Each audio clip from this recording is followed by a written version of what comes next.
स्वागत है आप सब लोगों का डाउटनेट लाइव में। मैं विपिन सिंह एक बार फिर से स्वागत करता हूं आपका। और लेक्चर नंबर 2 पढ़ेंगे बेटा। 2 लेक्चर पर पहुंचे हैं और 2 दिन आपकी क्लासेस मिस हुई हैं, जिसके लिए मैं बहुत सॉरी हूं अपने तरफ से। तबीयत सही ना होने की वजह से क्लासेस नहीं हो पाई थी। विद्युत धारा चैप्टर हम पढ़ रहे हैं, अब आगे की क्लासेस कंटिन्यू रहेंगी। मैं कोशिश करूंगा कि चलती रहे क्लासेस, है ना। तो 2 दिन तबीयत सही नहीं थी, जिसकी वजह से ड्रॉप आया और फिर से स्टार्ट कर रहे हैं। काफ़ी बच्चे मैं देख पा रहा हूँ जुड़ चुके हैं। तो आइए बच्चे स्टार्ट करते हैं। बहुत ही इंपॉर्टेंट और बहुत ही अच्छा टॉपिक है, बहुत ही अच्छा लेक्चर होने वाला है, मज़ा आएगा। ओम का नियम और प्रतिरोधकता सीखेंगे।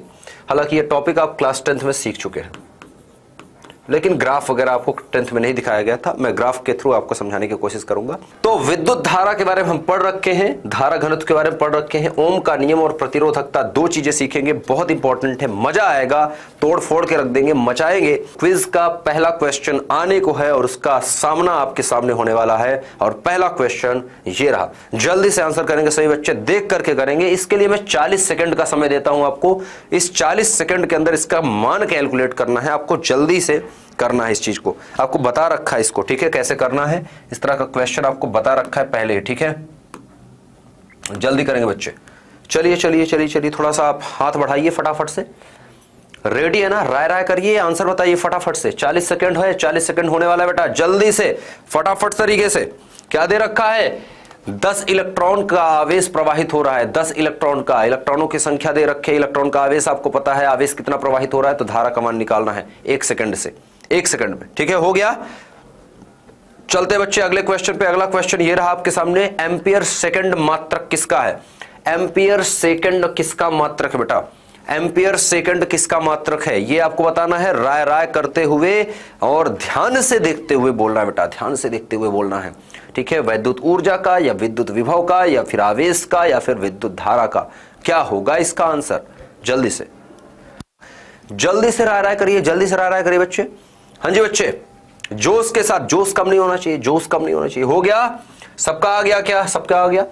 अगर आ गया है तो आंसर देख लेते हैं। आइए देखते हैं सबका आंसर क्या होगा। एक तार से प्रति सेकंड समय का मान दे रखा है t बराबर 1 सेकंड, ठीक है। कह रहा है 10 इलेक्ट्रॉन, n का मान दे रखा है इलेक्ट्रॉनों की संख्या, और ये इलेक्ट्रॉन, तो मतलब हम जानते हैं आवेश जानते हैं। चूंकि हम जानते हैं I बराबर क्या होता है, धारा निकालना है, I बराबर होता है Q बटा T के। और Q बराबर हम पहले चैप्टर में ही पढ़ रखे, Q बराबर क्या होता है, NE बटे T। इस सूत्र से हम निकाल लेंगे I बराबर n का मान कितना है 10, इलेक्ट्रॉन का मान होता है 1.6 गुणे 10 की घात -19 और बटा T का मान दिया है 1 सेकंड। तो I बराबर कितना हो जाएगा 10 मतलब 10 की घात +1, 10 की घात -19 कितना हो जाएगा 10 घात 1.6 गुणे 10 की घात -18 बचेगा बेटा, ठीक है। एक कम हो जाएगा तो -18, ये क्या आएगा एम्पियर आंसर। तो 1.6 गुणे 10 घाते -18 कहाँ लिखा है, यहाँ तो गलत है, यहाँ +18 लिखा है, गलत है। यहाँ पर क्या लिखा बेटा, यहाँ पर भी गलत है, ये वाला सही है। तो D is the correct answer. बात समझ में आई क्या सबको? बात समझ में आई क्या? बिल्कुल, D is the correct answer. फटाफट से कर सकते हैं, कोई दिक्कत नहीं बेटा। न्यू स्टूडेंट हो ना, पुराने हो जाओगे, बस रोज क्लास में लगे रहना, ठीक है। अगला क्वेश्चन बेटा आपके सामने है, एम्पियर प्रति सेकंड या एम्पियर सेकंड एक्चुअली। तो आई बराबर हम जानते हैं क्या होता है, क्यू बाई टी के, मतलब कूलाम प्रति सेकंड के, है ना, कूलाम प्रति सेकंड। तो एम्पियर बराबर है कूलाम प्रति सेकंड। तो कूलाम बराबर क्या हो जाएगा बेटा, कूलाम बराबर लिखेंगे तो क्या आ जाएगा, कूलाम बराबर आ जाएगा I गुणे टी, मतलब क्या हो जाएगा एम्पियर, ठीक है, और गुणे क्या आ जाएगा सेकंड। तो एम्पियर सेकंड क्या है, एम्पियर सेकंड आवेश का मात्रक है। सी इज द करेक्ट आंसर। अगर मुझे एम्पियर सिर्फ पूछा होता तो विद्युत धारा का होता, ठीक है, और कूलाम प्रति सेकंड अगर लिखा होता तो फिर विद्युत धारा का होता। हमसे पूछा गया है विद्युत धारा का नहीं पूछा गया, हमसे पूछा है आवेश का, क्योंकि एम्पियर सेकंड लिखा है, ठीक है, ठीक है। तो सी इज द करेक्ट आंसर। अच्छा, कुछ बच्चे बोल रहे हैं कि उनका ऐप पर जो है ये नहीं आया था क्विज। कोई दिक्कत नहीं है, आप ऐप को अपडेट करिए और अपडेट कर सकते हैं, अपडेट कर लेंगे तो आपके आना लगेगा, ठीक है। अपडेट आप चेक करते रहिए करें, हर हफ्ते में एक बार अपडेट को चेक करना, डाउटनेट ऐप को। अच्छा, ओम का नियम हम डिस्कस करेंगे इस लेक्चर में। हम ओम के नियम के बारे में पढ़ने वाले हैं। ओम जो थे, पहला नियम दिया था विद्युत धारा से रिलेटेड, उन्होंने देखा चालक पदार्थों से, चालक पदार्थों के लिए इन्होंने किया था। तो ओम का नियम का स्टेटमेंट क्या है, कक्षा 10वीं में आपने पढ़ा ही था, फिर से मैं बता देता हूं, एक बार बोल देता हूं, आपको समझ में आ जाएगा। ओम ने क्या कहा था, ओम एक भौतिकविद थे, ठीक है, साइंटिस्ट थे, ठीक है। तो इन्होंने कहा, इन्होंने बहुत सारे प्रेक्षण किए, अलग अलग धातुओं, अलग अलग तरह के तार लिए और अलग अलग तार से, अलग अलग धातुओं से जो है करंट को प्रवाहित करके देखा, विभव लगाया, बैटरी से जोड़ा उसको, ठीक है, और करंट प्रवाहित करके देखा और कुछ गुणों को अध्ययन किया। उनको गुणों को क्या अध्ययन किया, उन्होंने देखा कि जब जो है करंट प्रवाहित होती है तो वो जो बैटरी है, बैटरी पर भी निर्भर करती है कि कितना बैटरी लगा रहे हैं, और इसके अलावा हर एक तार का, हर एक चालक पदार्थ का खुद का कुछ रेजिस्टेंस होता है, कुछ प्रतिरोध होता है, वो धारा प्रवाहित नहीं होने देते सही तरीके से। जैसे समान आकार के एल्यूमिनियम की तार ले लें और समान आकार की अगर मैं एक चांदी की तार ले लूं या एक कॉपर की तार ले लूं, एक एल्यूमिनियम एक कॉपर की तार ले लेते हैं, दोनों में अगर मैं सेम वोल्टेज, मान लो 5 वोल्ट की बैटरी दोनों में लगा रहे हैं, तो हम देखेंगे कि कॉपर में अच्छी करंट बह रही है, ज्यादा करंट बह रही है, लेकिन वहीं पर एल्यूमिनियम में थोड़ी सी कम करंट दिखेगी। तो इसका मतलब क्या है, इसका मतलब क्या है, इसका मतलब यह है कि एल्यूमिनियम जो है अच्छा चालक नहीं है, इतना अच्छा चालक नहीं है, लेकिन जो कॉपर है वो ज्यादा अच्छा चालक है। क्यों? क्योंकि कॉपर का रेजिस्टेंस, प्रतिरोध कम है और एल्यूमिनियम का रेजिस्टेंस ज्यादा है। इसको समझने के लिए ओम के नियम को एक बार मैं पढ़ता हूं, बोलता हूं, आपको समझ में आ जाएगा। ओम ने क्या कहा था, ओम ने ये सब प्रेक्षण किए, अलग अलग तरह के प्रयोग किए, फिर उन्होंने कहा कि अगर किसी चालक की भौतिक अवस्था मतलब जैसे तापमान, लंबाई, मोटाई, ये सब परिवर्तित ना करें, खास करके तापमान का याद रखिए। अगर किसी चालक की भौतिक अवस्था को परिवर्तित ना किया जाए तो भौतिक चालक के सिरों पर लगाए गया विभवांतर उसमें बहने वाली जो धारा होगी, जो करंट होगी, उसके अनुक्रमानुपाती होता है। अर्थात इन्होंने कहा, मैं लिख देता हूं, काफी लंबा है बट लिख देता हूं, इंपॉर्टेंट है। यदि किसी, देखो ये आप भी लिख सकते हैं, यदि किसी चालक की, इसको अपने शब्दों में नोट करें, चालक की भौतिक अवस्था या भौतिक अवस्थाएं भी लिख सकते हैं,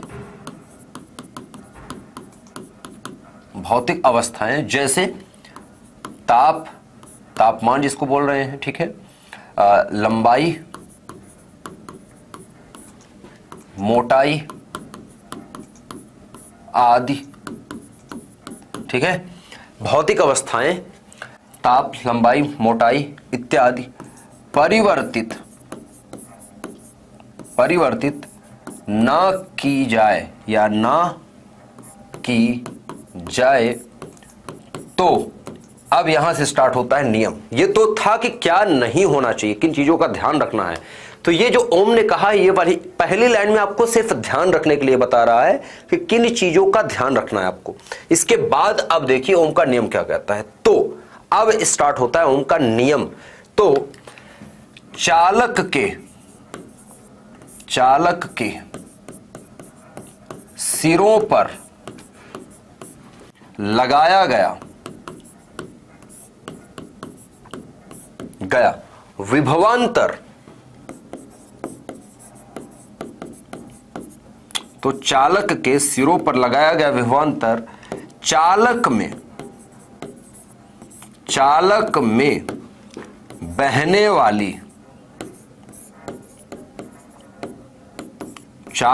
बहने वाली विद्युत धारा के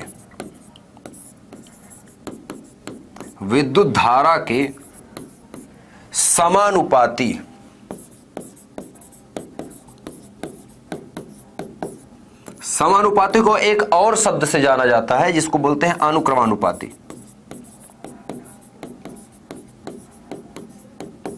अगर आपके किताब में अनुक्रमानुपाती शब्द लिखा है तब भी कोई गलत नहीं है, अगर समानुपाती लिखा है तब वो गलत नहीं है।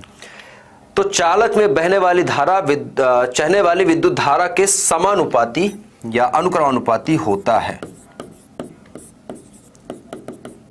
यह है ओम का नियम। ओम का नियम जानते हो कहां से कहां तक है? ओम का नियम देखा जाए तो यहां से स्टार्ट है और यहां पर खत्म है।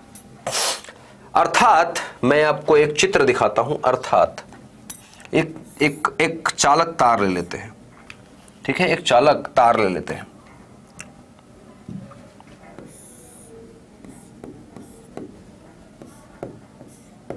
ये एक तार है, चालक तार जिसको मैं बोल रहा हूं, ठीक है, ये चालक तार या चालक है, ध्यान से सुनिएगा। अब इसमें मैं क्या कर रहा हूं, इसके दोनों सिरों पर, इसका पहला सिरा और दूसरा सिरा आपको दिखना चाहिए। ये पहला सिरा है, मैं मान लेता हूं, ये इसका दूसरा सिरा है, सिरा मतलब किनारा, ठीक है। अब इन दोनों सिरों पर देखो, अब चालक तार की परिवर्तन, चालक तार पर विभवांतर नहीं होना चाहिए, ठीक है। चालक तार का देखा जाए तो परिवर्तन नहीं होना चाहिए, भौतिक अवस्थाएं परिवर्तित नहीं, मतलब जहां पर ये प्रेक्षण कर रहे हैं वहां पर ऐसा नहीं कि हीटर के ऊपर रख के कर रहे हैं, नहीं करना चाहिए, ठीक है, या इसको फ्रिज के अंदर रख के कर रहे हैं, ठंडा होता चला जा रहा है ना, तो तार का तापमान चेंज हो, तापमान जितना है उतना ही नॉर्मल तापमान पे रखे हैं, ठीक है, तापमान बदलने नहीं चाहिए। और इसकी लंबाई वगैरह भी ऐसा नहीं कि खींचे चले जा रहे हैं, खींच रहे हैं या इसको चिपका रहे हैं, ऐसा भी नहीं होना चाहिए, जैसे वैसे रख दो और चुपचाप से यहां पर एक विभवांतर लगाना है। विभवांतर मतलब एक बैटरी लगा देंगे, ठीक है, एक बैटरी या एक सेल लगा दो। बैटरी का एक सिरा इधर जोड़ दिया और एक सिरा इधर जोड़ दिया। अब देखो क्या होगा, ये बैटरी है, बैटरी V वोल्ट की, किसी भी वोल्ट की हो सकती है। तो आपको मैंने क्या बता रहा है, बैटरी का काम क्या होता है, मैंने आपको बता रखा है। बैटरी का काम क्या होता है, बैटरी का काम होता है जिन दो बिंदुओं पर बैटरी को जोड़ा जाएगा उन दो बिंदुओं के बीच में विभवांतर उत्पन्न कर देना। हमने कहां कहां जोड़ा, पहले बिंदु को जोड़ दिया है बेटा धनात्मक से, पॉजिटिव से, दूसरे को जोड़ दिया है नेगेटिव पॉइंट से, बैटरी के नेगेटिव वाले सिरे से जोड़ दिया इसको, पॉजिटिव वाले से इसको। तो क्या होगा, इन दोनों सिरों के बीच में हमने V वोल्ट की बैटरी मतलब V वोल्ट का विभवांतर लगा दिया है। क्या कर दिया, V वोल्ट का विभवांतर। तो V वोल्ट का विभवांतर लगाने से होगा क्या, बैटरी से जैसे ही विभवांतर यहां पर लगाया गया इसके अंदर एक करंट बहने लगेगी, I करंट, मान लेता हूं कि I करंट बहने लगी, I करंट बहने लगी और I करंट ऐसे बहेगी बैटरी से होते हुए, और ये I करंट ऐसे बह रही है, ठीक है। तो देखा गया कि I करंट इसमें से बहने लगी, तो ओम ने लिखा, इसी को करके हम अर्थात लिख सकते हैं, अर्थात। ये जो नियम है वो तो मैंने समझाया आपको कि ओम ने जो बोला है उसको चित्र में कैसे देख सकते हैं। इसका मतलब क्या बोल रहा है कि सिरों पर लगाया गया विभवांतर बहने वाली विद्युत धारा के अनुक्रमानुपाती या समानुपाती, अर्थात V जो है, अर्थात V कैपिटल V है बेटा, ठीक है, विभवांतर विभव को V से दर्शाते हैं ना, V अनुक्रमानुपाती है I के, या समानुपाती है I के। ये ओम ने कहा था, समझ में आई यहां तक? यहां तक एक बच्चे ने पूछा है कि सर, अभी मैंने देखा था कि सर सिरों पर ही विभवांतर क्यों लगा रहे हैं। किसी बच्चे ने पूछा था ना, कौन सा बच्चा पूछा था, बहुत अच्छा प्रश्न है। किसी बच्चे के दिमाग में आया कि सिरों पर ही विभवांतर क्यों लगाया, बीच में क्यों नहीं लगाया। तो मैं बीच में भी लगा दूंगा तो कोई फर्क नहीं पड़ेगा बेटा। देखिए ध्यान दीजिएगा, अभी मैं बीच में करके दिखाऊंगा, फिलहाल इसको कंप्लीट कर लेते हैं, ठीक है। किसी बच्चे ने पूछा था, अभी मैंने देखा, ठीक है, अभी किसी बच्चे ने पूछा था कि सर अगर मैं किनारे पर ना लगाऊं, बीच में लगा दूं तो क्या होगा। बेटा आवाज बहुत अच्छी आ रही होगी, प्यारी प्यारी सी आवाज, सुनिए, सभी बच्चों को सुनाई दे रहा है, आपको भी सुनाई देगा, ठीक है।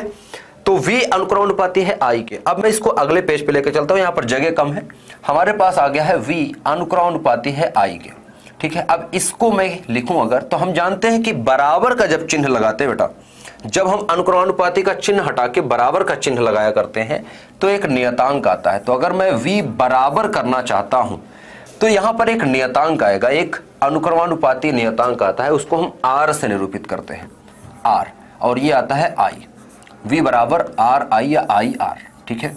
ये हमारे पास एक नियम आ गया, इसे ही ओम का नियम कहते हैं। पहली बात तो लिख दो, इसे ही ओम का नियम कहते हैं।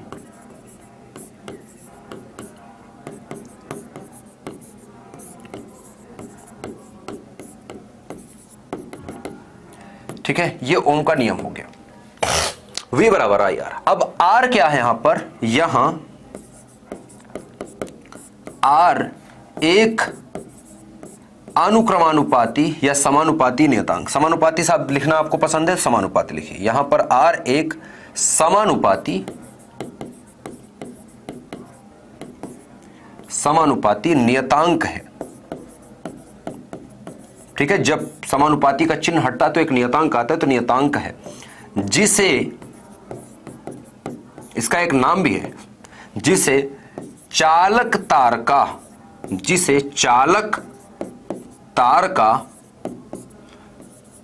प्रतिरोध कहते हैं,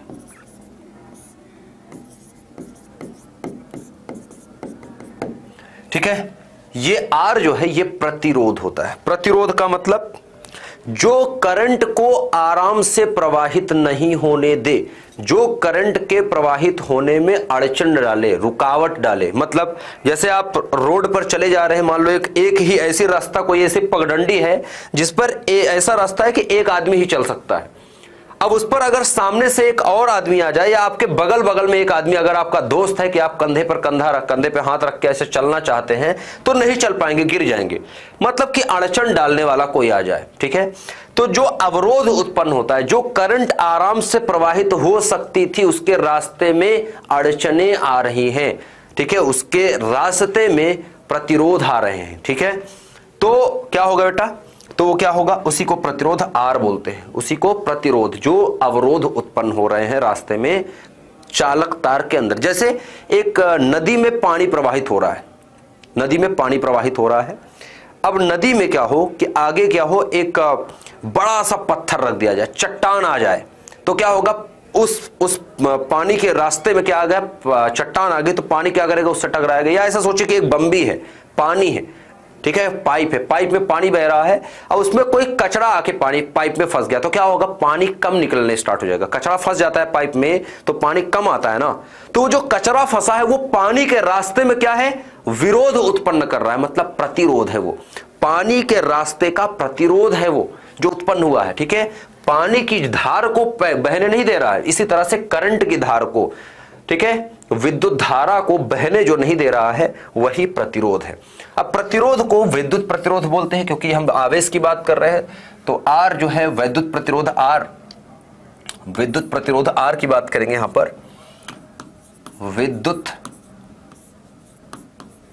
क्योंकि विद्युत का प्रतिरोध है ना बेटा, विद्युत प्रतिरोध R, ठीक है। R बराबर अगर मैं लिखना चाहूंगा तो R बराबर क्या हो जाएगा बेटा, V बटे I के, V बटे I के, ठीक है। R बराबर क्या होगा, V बटे I के।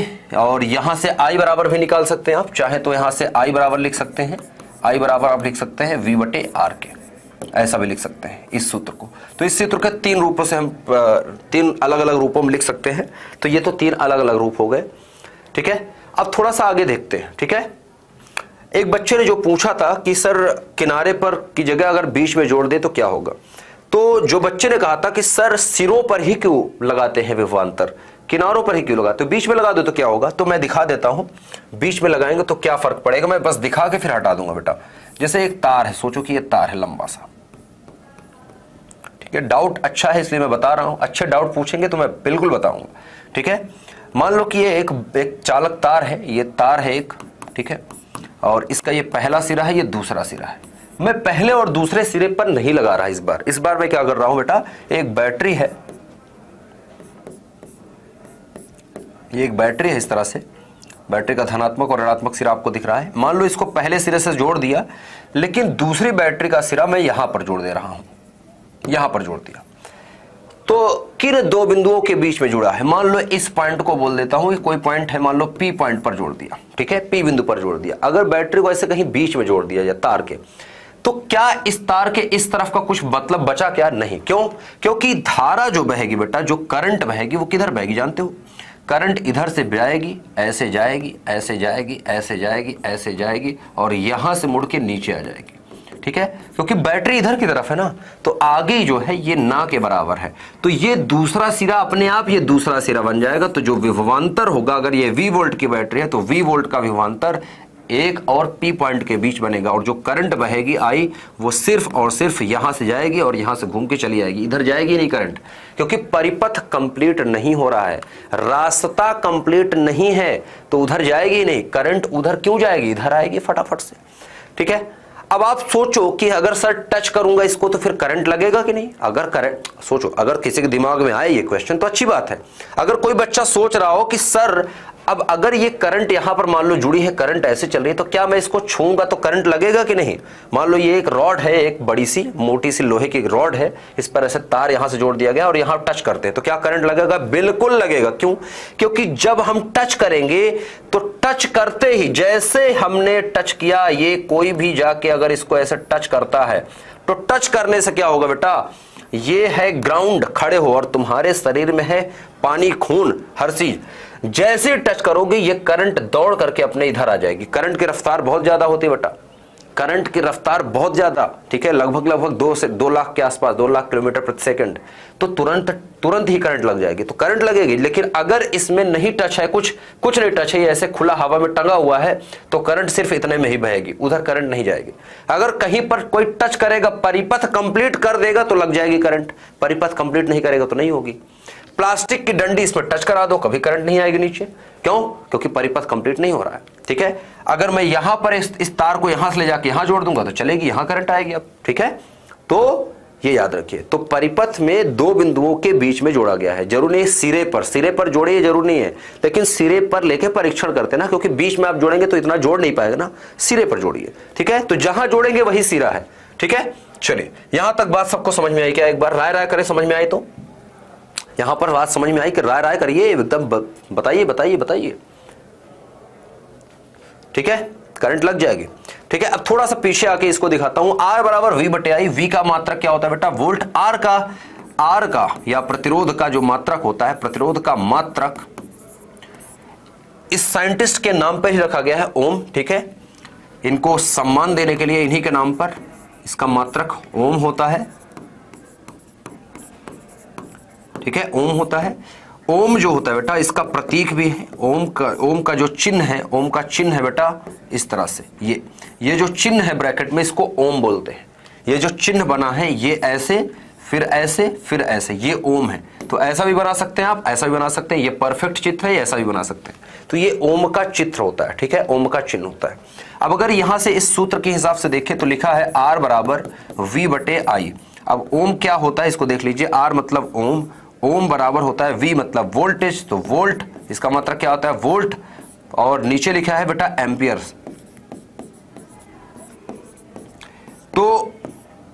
तो इसका मतलब ओम बराबर क्या होता है बेटा? वोल्ट प्रति एम्पियर। ओम बराबर वोल्ट पर एम्पियर, ठीक है।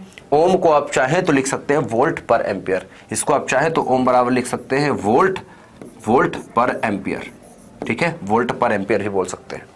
तो ओम को क्या बोल सकते हैं? वोल्ट पर एम्पियर, क्योंकि ऊपर वोल्ट है, नीचे धारा है, तो वोल्ट पर एम्पियर, ठीक है। तो इस तरह से इसका मात्रक हो गया। यहां तक समझ में आई बात? एक बार सभी बच्चे राय करके बताएंगे, समझ में आया क्या? यहां तक समझ में आया सबको? समझ में आ रही है ना? चीजें समझ में आ रही हैं, धीरे धीरे चल रहे हैं, बहुत आराम से पढ़ा रहा हूं आपको, ताकि सारी चीजें समझ में आ जाएं।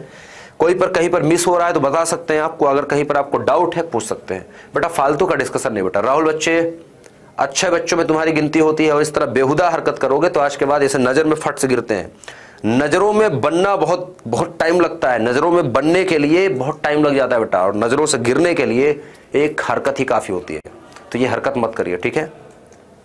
नजरों में बने रहने के लिए बहुत मेहनत करनी पड़ती है, ठीक है, जीवन भर उम्र भर आपको मेहनत करनी होती है, लेकिन नजरों से गिरने के लिए एक हरकत काफी होती है, तो वो हरकत मत करिए, ठीक है। आपको बता रहा हूं, जो अच्छे बच्चे हैं, सही से पढ़ना चाहते हैं, सही से पढ़िएगा, हरकत मत करिएगा। मुझे गंदे बच्चे पसंद नहीं है बिल्कुल, और मैं नहीं चाहता कि आपकी काउंटिंग में गंदे बच्चों की लिस्ट में डाल दूं कि ये बेकार बच्चा है, मूर्ख है, गधा है, ऐसा मुझे बोलने पर मजबूर ना करें, ठीक है। तो जो बच्चे अच्छे हैं अच्छे से बिहेव करें और क्लास की गरिमा को बनाए रखें, ठीक है। यहां तक तो सही हो गया। अब थोड़ा सा एक चीज जानेंगे, प्रतिरोधकता। अब हम पढ़ेंगे प्रतिरोधकता, रजिस्टिविटी जिसको बोलते हैं, रजिस्टिविटी जिसको बोलते हैं बेटा एक नया शब्द, विशिष्ट प्रतिरोध। इसका एक नया नाम होता है विशिष्ट प्रतिरोध, विशिष्ट प्रतिरोध। अब विशिष्ट प्रतिरोध क्या है बेटा? विशिष्ट प्रतिरोध, प्रतिरोधकता या विशिष्ट प्रतिरोध, इसको रो से निरूपित करते हैं। किससे? रो से। इसको रो से निरूपित करते हैं। इसको पढ़ा जाता है रो, इसको पढ़ा जाता है बेटा RHO, इसको पढ़ा जाता है रो। H जो होता है वो साइलेंट होता है, ठीक है। तो रो से इसको निरूपित करते हैं। अब विशिष्ट प्रतिरोध क्या है? तो ओम ने ही इसको बताया था। ओम ने क्या किया, देखा कि एक बार उन्होंने ले लिया एक पतला सा तार, एक ही जैसे 2 तार ले लिए, मान लो एक ही जैसे 2 तार, एक तार ये है, एक तार ये है, ठीक है। इसी तरह के 2 तार ले लिए, एक तार ये ले लेते हैं और एक तार और ले लेते हैं। इसी तरह का एक और पतला सा तार है, ये एक ही मटेरियल से बना है दोनों तार, ठीक है। दोनों तार एक ही जैसे हैं, सेम लंबाई के और एक ही मटेरियल के बने हुए हैं, ठीक ठीक है, इसको पास पास बना लेते हैं एक्चुअली, ठीक है, इसको पास पास बना लेते हैं दोनों तार को। पहला तार ये ले लेते हैं, एक ही जैसे तार है, एक मोटाई के और एक लंबाई के। दूसरा तार ये मान लेता हूं मैं, ठीक है, ये पहला तार है और ये दूसरा तार है। अब इस तार को क्या करना है बेटा, जोड़ के देखना है, ठीक है। पहले तो तार को मैं ऐसा कर देता हूं, तार के बारे में उन्होंने सारी इंफॉर्मेशन निकाल ली है कि दोनों तार की लंबाई सेम है, दोनों L लंबाई के हैं और दोनों का अनुप्रस्थ काट का परिक्षेत्रफल, मतलब दोनों की जो मोटाई है तार की वो क्या है, A है और A है। मोटाई मतलब क्षेत्रफल, तारों का क्षेत्रफल सेम है। तो L लंबाई के दोनों तार हैं और दोनों का क्षेत्रफल समान है, दोनों एक ही जैसे हैं, दोनों एक ही पदार्थ के बने हैं। ध्यान रखना, दोनों पदार्थ एक हैं, दोनों तार समान पदार्थ के हैं।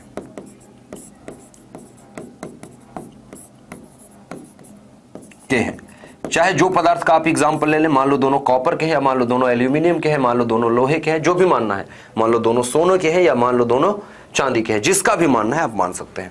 अब दोनों को जोड़ने का तरीका क्या हो सकता है, तो ध्यान से देखिए, ओम जो है दो तरीके से, इन दोनों तारों को दो तरीके से हम जोड़ सकते हैं। पहला तरीका सुनिएगा क्या है। पहला तरीका है कि दोनों को श्रेणी क्रम में जोड़ दे। श्रेणी क्रम मतलब एक के बाद एक जोड़ देते हैं। दोनों तार को पकड़ो, ये एक तार, और फिर इसको यहां पर ऐसे जोड़ देते हैं। ये थोड़ा सा एक समान होना चाहिए, ठीक है। दोनों तारों को एक के बाद एक जोड़ देते हैं, ठीक है, एक के बाद एक दोनों तारों को ऐसे जोड़ देते हैं।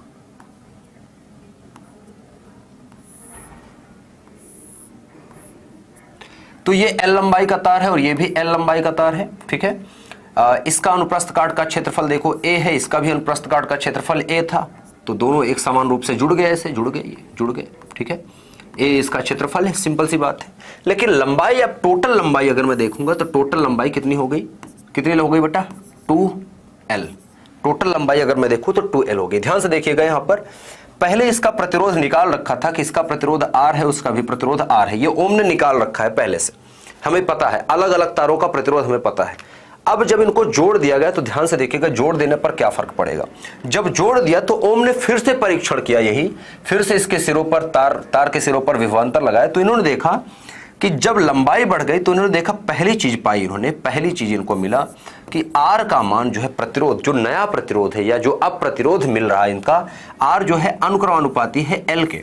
मतलब जैसे जैसे लंबाई बढ़ाते चले जा रहे हैं प्रतिरोध बढ़ता चला जा रहा है। क्या मिला उनको कि लंबाई जब बढ़ रही है तो प्रतिरोध भी बढ़ गया। इसका प्रतिरोध बदल करके, इसका प्रतिरोध R था, इसका प्रतिरोध R था, लेकिन दोनों को जब साथ में जोड़ दिया तो 2R प्रतिरोध नहीं होगा, याद रखना 2R प्रतिरोध नहीं होगा। दोनों को जोड़ने पर एक नया ही प्रतिरोध हो गया, R डैश, एक नया प्रतिरोध आ गया, ठीक है, R नहीं आया, R डैश, ठीक है, एक नया प्रतिरोध, मतलब R का मान बढ़ गया। जो प्रतिरोध पहले थे दोनों के 2R हो जाने चाहिए थे या R ही रहते, लेकिन ऐसा नहीं हुआ, R डैश कुछ अलग ही प्रतिरोध आ रहा है। अर्थात R का मान जैसे जितने लंबे तार, एक तार और ऐसे जोड़ दिया आगे, इसी तरह का एक तार और लिया, इस तरह आगे जोड़ दिया, इतना ही टुकड़ा, इतना बड़ा और टुकड़ा जोड़ दिया आगे, तो देखा कि और बढ़ गया प्रतिरोध। इसका मतलब जितना लंबा रास्ता उतना ज्यादा क्या होगा, प्रतिरोध होगा। समझिए एक पाइप है, छोटी सी पाइप है, उसमें कचरा कम फंसेगा, ठीक है। अब सोचिए कि एक पाइप है जो कि छोटी सी है, मतलब मान लो 100 मीटर की एक पाइप है, उसमें कम प्रतिरोध होगा, उसमें कम कचरा फंसेगा भी तो निकल जाएगा। अब एक 200 मीटर की पाइप है तो उसमें कचरा फंसने की संभावना ज्यादा है। एक किलोमीटर की पाइप है, सोचो 1 किलोमीटर के पाइप में कचरा फंसने की संभावना सबसे ज्यादा होगी। तो जितना ज्यादा लंबा तार उतनी ज्यादा क्या होगी, प्रतिरोध बढ़ेगा। तो प्रतिरोध बढ़ने की या प्रतिरोध की संभावना बढ़ती रहती है लंबाई के साथ। समझ में आ रही बात। तो R डायरेक्टली प्रोपोर्शनल L होता है, ठीक है, पहली चीज मिली। दूसरा इन्होंने संयोजन कैसे किया, ध्यान से देखिएगा दूसरा संयोजन क्या हुआ। दूसरी बार इन्होंने तार को लंबाई में नहीं जोड़ा, दूसरी बार तार को ऐसे लिया, एक तार को, ये एक तार है, और दूसरे तार को इसके नीचे ही जोड़ दिया। ये इस बार तार की मोटाई को देखो तो तार की मोटाई क्या हो गई बेटा, 2A हो गई। लंबाई क्या है, लंबाई L ही है, लेकिन मोटाई हो गई 2A। इसका प्रतिरोध R है, इसका प्रतिरोध R है। R पर क्या प्रभाव पड़ा, अब देखा गया कि जब इसको मोटा कर दे रहे हैं, जब तार को मोटा कर रहे हैं बेटा, मोटा तार जब ले रहे हैं, मतलब तार को जब मोटा ले रहे हैं, तो रिजल्ट क्या मिला, रिजल्ट मिला, दूसरी बार रिजल्ट मिला कि R जो है डायरेक्टली प्रोपोर्शनल है 1/A के। मतलब जितना मोटा तार ले रहे हैं उतना कम, पतली पाइप लेंगे तो ज्यादा होगा बेटा, पतली पाइप में प्रतिरोध ज्यादा आएगा। पतली पाइप में, जैसे पतली पाइप में पानी बहेगा तो उसमें रुकावटें ज्यादा आएंगी। मोटी पाइप ले लेंगे तो कचरा अगर फंसेगा भी तो निकल जाएगा, ठीक है, वैसा सा है।